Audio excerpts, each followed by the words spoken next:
Hello viewers, and welcome back to my channel. So today I want to be showing us how to make a 5x6 closure from the scratch. Okay, in the video I have my measuring tape, my eye pencil. If you have a metallic pen you can also use, and also the attachment I'll be using and the Swiss lace material. So this is how I bought my own lace material. Sorry, it's not in yard. The person actually gave, because I was to make a 6x6, but since I couldn't see the 6x6 already made, I had to go for the material, and the person cut out this part for me and he sewed it to me. So now I have to carve out my 6x6. Okay, I have to carve out 6x6. Not that I wanted to make a 6x6, but it wasn't possible, so that's why I made a 5x6. So you can see me measuring my height. The height should be 7. You should measure 7 so that there will be space for it, as in so that you have a space where you are sewing, or just so that where you sew that part, your closure won't be too obvious. Sorry.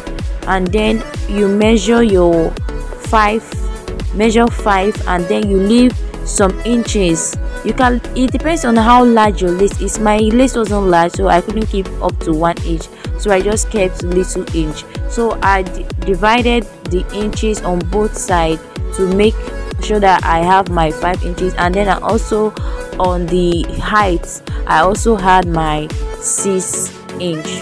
So sorry, off the camera I was already ventilating, and I ventilated half part of it. Okay, the method I use here is a straight line, and I was doing 2 lines and 2 holes. This is actually 2 lines and 2 holes. So I'll just take you through on the ventilating pattern and on how, and also how to ventilate. But this is not a clear video on how to ventilate. If you don't know how to ventilate, please check my YouTube channel, or just check the link in the description so that you will see my ventilation series. So what I was just doing, that I was just putting the pin into the net and passing it through the hole, and then I'll pick my strand of hair and then I'll tie it.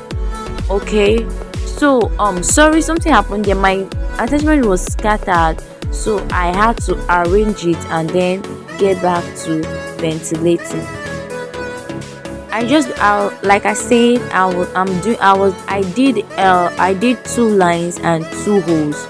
So, and it wasn't bad at all. As you can see that it's clean, it's okay. So in case you want to use this pattern, or in case you'll be asking if I do more than 1 hole, if I do more than 1 line, will it be okay?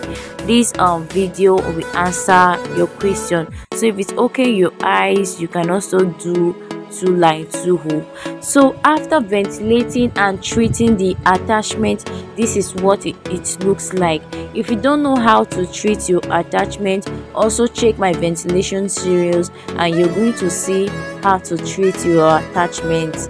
To make it a treatment of attachment is just like making it have this kind of soft texture. Okay, so I just treated it, and it's not yet properly dry, but I needed to do this video because I have to deliver this in the morning, so I just had to do the video for you to see the full outcome and result of everything.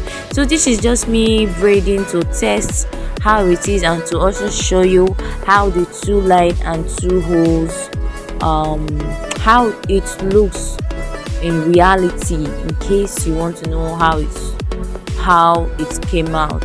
So this is just what it's looking like. So guys, this is actually how to make your 5x6 closure from the scratch. And if you enjoyed this video, please do give this video a thumbs up, and please don't forget to subscribe to my channel. Bye.